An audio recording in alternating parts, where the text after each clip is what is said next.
तो हेलो दोस्तों, मेरे यूट्यूब चैनल में आप सबका स्वागत है। काफ़ी लंबे समय के बाद मैं वीडियो अपलोड कर रहा हूँ, उसके लिए मैं सॉरी चाहूँगा, लेकिन मैं डेली लाइफ आता था।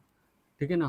तो आज की इस वीडियो में हम लोग एक टॉपिक के बारे में बात करने जा रहे हैं। जो स्विंग ट्रेडिंग वगैरह करते हैं उनके लिए हम इस चीज़ को डिस्कस करेंगे। ठीक है। स्विंग ट्रेडिंग में आप कैसे स्टॉक का सिलेक्शन करते हैं, कैसे अपनी स्टॉक वॉच लिस्ट में स्टॉक ऐड करते हैं और उनके एनालिसिस वगैरह कैसे करते हैं कि हम अपने लॉन्ग टर्म के लिए यानी कि स्विंग ट्रेडिंग के लिए अपने पोर्टफोलियो में कुछ स्टॉक ऐड कर सके और उन्हें प्रॉफिट वगैरह हमें हो सके। ठीक है। क्योंकि मैक्सिमम तौर पे क्या होता है, बहुत से लोग जो होते हैं जो स्विंग ट्रेडिंग कर मतलब इंटरनेट ट्रेडिंग करने का उनके पास समय नहीं होता है, वो स्विंग ट्रेडिंग करके भी अपना पैसा जो है बना सकते हैं। ठीक है ना। वीडियो को स्टार्ट करने से पहले एक मैं डिस्क्लेमर देना चाहूँगा कि इस वीडियो को मेरा बनाने का मतलब केवल एजुकेशन पर्पज से है। मैं किसी भी स्टॉक को बाय एंड सेल करने की एडवाइस नहीं देता हूँ। ठीक है ना। तो वीडियो को हम लोग आगे बढ़ाएंगे और हम लोग जानेंगे कि स्टॉक सिलेक्शन कैसे करते हैं आप अपने स्विंग ट्रेडिंग के लिए, है ना। चलिए हम वीडियो को आगे बढ़ाते हैं। सपोर्ट दैट मैं अभी यहाँ पर एक वेबसाइट्स को सर्च करने वाला हूँ जो अपने वॉच लिस्ट में आपको ऐड करके रखना है, जिसका वेबसाइट का नाम है मनी कंट्रोल। ठीक है। यहाँ से मैं डालूंगा मनी कंट्रोल। ठीक है। जैसे मनी कंट्रोल डालूंगा तो यहाँ पर मेरी वेबसाइट पहले जो आ जाएगी। ठीक है। ये मनी कंट्रोल की जो पहली वेबसाइट आपको देखने को मिल जाएगी, यहाँ पर गूगल का पहले दिख रहा होगा moneycontrol.com। इस पर आपको इस पर क्लिक करना होगा। ठीक है। जैसे इस पर आप क्लिक करेंगे, ये मनी कंट्रोल की ऑफिशियल वेबसाइट है। इस पर आपको ऐसे क्या नाम है जो है देख लेना होगा। ठीक है।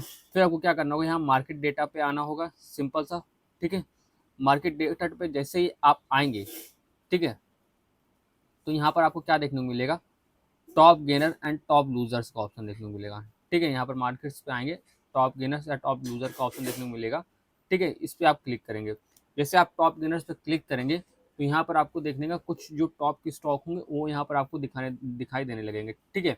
यहाँ पर आप देखेंगे जो जो पिछले डे प्रीवियस डे में मतलब कि यहाँ पर काफ़ी सारे एड्स वगैरह आते हैं, उनको स्किप कर देना होगा, आपको ध्यान नहीं देना होगा। ठीक है ना।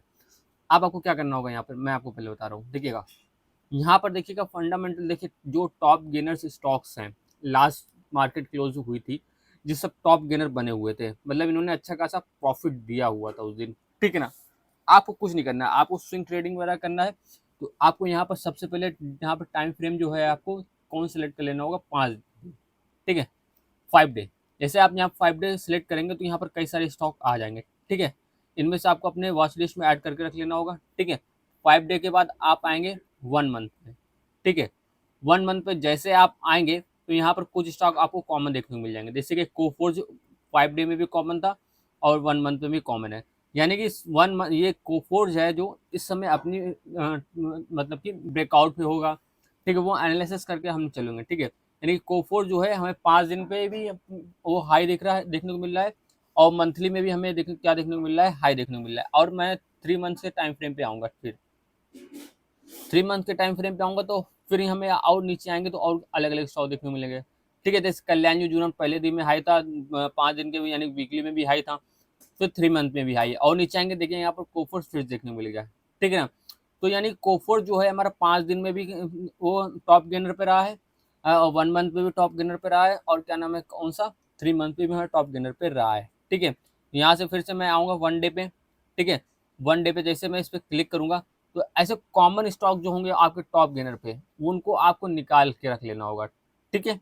सपोज दस मैं एक इंटरडे के लिए एक स्टॉक में ऐसे मैं बता रहा हूँ कि कोफोर्स हमारे 1 डे पे भी सिलेक्टेड था, यानी 1 डे पे भी हाई था। यहाँ पर देखेंगे, यहाँ पर 1 डे पे भी हाई था हमारा, यहाँ पर नीचे आएंगे कहीं कोफोर्स देखने को मिल जाएगा, मतलब 3 मंथ्स के आसपास समथिंग।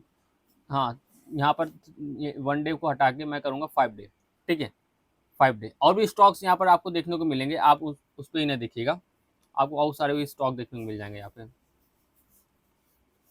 तो यहाँ पर देखेंगे 5 डे में कोफोर्स अपने ब्रेकआउट की ओर चल रहा था।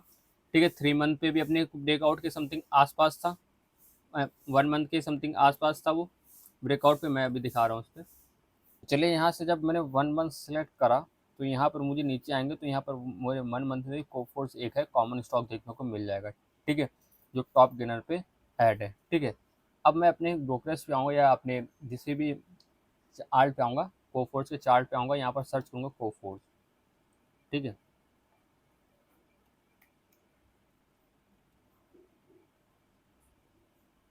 यहाँ से मैं कोफोर्स लगाता हूँ।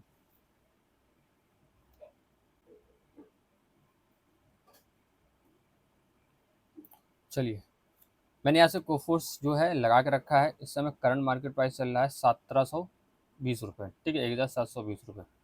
अब मैं इस पर सबसे पहले डेली पे आऊँगा, इसकी एनालिसिस वगैरह जो करनी है सबसे पहले मैं डेली पे आऊँगा, ठीक है। तो डेली पे हमें क्या देखने को मिल रहा है, यहाँ से 9 ईएमए के ऊपर है मार्केट हमारा। और पिछले 2-3 दिन में, मतलब कि यहाँ पर देखेंगे पिछले 26 जुलाई से मार्केट में बाइंग चल रही है, ठीक है, अच्छी खासी। और एक जो रेजिस्टेंस लेवल पे मार्केट है इस समय, ठीक है, बाइंग चल रही है। और ये एक रेजिस्टेंस लेवल पे मार्केट है। हम यहाँ पर मैं रेजिस्टेंस लेवल एक मार्क करता हूँ यहाँ पर सबसे पहले।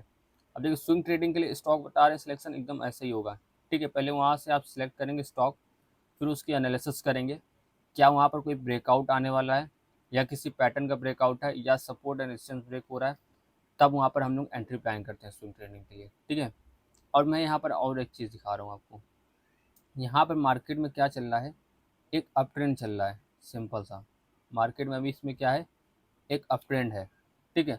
मार्केट एक अप ट्रेंड में है, रेजिस्टेंस लेवल के समथिंग आसपास ट्रेड कर रहा है। इस रेजिस्टेंस लेवल को ब्रेक करता है तो मार्केट में एक बाइंग की अपॉर्चुनिटी और देखने को मिलेगी, सिंपल सा, ठीक है। बाइकआउट मार्केट नीचे रिवर्स कर जाता है उसकी बात अलग है, लेकिन एंट्री कैसे प्लान करनी होगी आपको ये पता होना चाहिए। आपको ब्रेकआउट पे ही एंट्री प्लान करनी है, इसका जब ब्रेकआउट होगा तब आप एंट्री प्लान करेंगे, ठीक है। सिंपल सा याद रखिएगा, है ना। कोफोर्ज एक स्टॉक था जिसको आप स्विंग ट्रेडिंग में कैसे ऐड करेंगे आपको पता होना चाहिए। आप स्विंग ट्रेडिंग कर रहे हैं तो आप बाइंग ही कर सकते हैं, सेलिंग कर नहीं सकते हैं, ठीक है। सेलिंग करने के लिए आपको क्या करना होगा, टॉप लूजर्स पे आना होगा। उसमें 1 मंथ, 2 मंथ्स और 3 मंथ्स और 5 डेज में जो स्टॉक कॉमन होगा उसमें आप पहले उस स्टॉक को निकालेंगे, अब उसकी एनालिसिस वगैरह करेंगे, ठीक है। अब यहाँ पर मैं आऊँगा 4 आवर के टाइम फ्रेम पे। 4 आवर के टाइम फ्रेम पे हमें क्या देखने को मिल रहा है, मार्केट रेजिस्टेंस लेवल के आसपास ट्रेड कर रहा है, 9 ईएमए के ऊपर है मार्केट, ठीक है। तो यहाँ पर एक बाइंग चल रही है अच्छी खासी, ठीक है। इस बाइंग को कंटिन्यू करने के लिए मार्केट को रेजिस्टेंस ब्रेक करना होगा, ठीक है ना। 1 आवर के टाइम फ्रेम पे आएंगे, 1 आवर के टाइम फ्रेम पे आएंगे, ये एक सपोर्ट लेवल है छोटा सा और ये एक रेजिस्टेंस लेवल है। अगर सपोर्ट लेवल ब्रेक हो जाता है तो मार्केट सस्टेन करके नीचे आ जाएगी, फिर यहाँ पर हमें ट्रेंड लाइन पे एक बाइंग देखने को मिलेगी, ठीक है। उसके अगर इसको ब्रेक नहीं करती, इसको कंटिन्यू करती है, रेजिस्टेंस लेवल को ब्रेक कर देती है, तब मार्केट में हमें क्या देखने को मिलेगा, एक बाइंग देखने को मिलेगी। 5 मिनट के टाइम फ्रेम पे आएंगे, 5 मिनट के टाइम फ्रेम पे यहाँ पर देखेंगे अप ट्रेंड है यहाँ पे हमारा, सिंपल सा। मार्केट इसको कंटिन्यू करती है तो अच्छी बात है, मार्केट में एक अपसाइड का ट्रेड देखने को मिलेगा, ठीक है। बस इतना याद रखिएगा।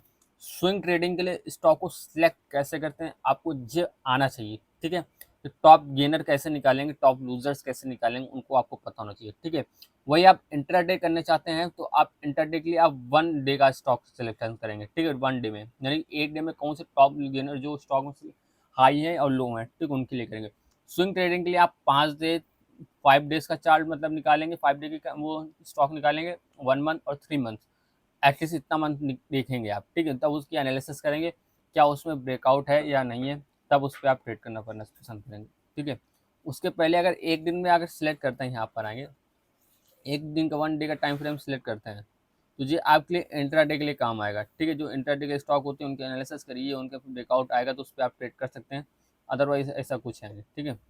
तो यहाँ पर आप किस तरीके से स्विंग ट्रेडिंग में आपको स्टॉक सिलेक्शन करना आना चाहिए वैसे मैंने आपको बताया, ठीक है। बस इतना याद रखिए, चार्ट की एनालिसिस आपकी सही होनी चाहिए और उसमें बाकायदा अगर कोई पैटर्न बन रहा है, उसका ब्रेकआउट आ रहा है और स्टॉक बाइंग दिखा रहा है तो वहाँ पर बाइंग देखने को मिलेगी आपको, है ना। अगर किसी चार्ट का ब्रेकआउट नहीं है, मान के चलिए यहाँ पर कोई चार्ट का ब्रेकआउट नहीं है और उसमें क्या नाम है क्या और वो स्टॉक जो है बाइंग दिखा रहा है, तो आपको स्टॉक में चार्ट का ब्रेकआउट का ब्रेक करना पड़ेगा। जब तक कि ब्रेकआउट नहीं आएगा तब तक कि आपको ब्रेक करना होगा, ठीक है ना।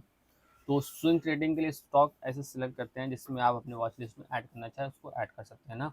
एक नहीं 2-3 स्टॉक ऐड करना चाहे 2-3 स्टॉक भी ऐड कर सकते हैं। सिलेक्शन कैसे होता है मैंने आपको बताया, ठीक है। मिलते हैं हम लोग नेक्स्ट वीडियो में।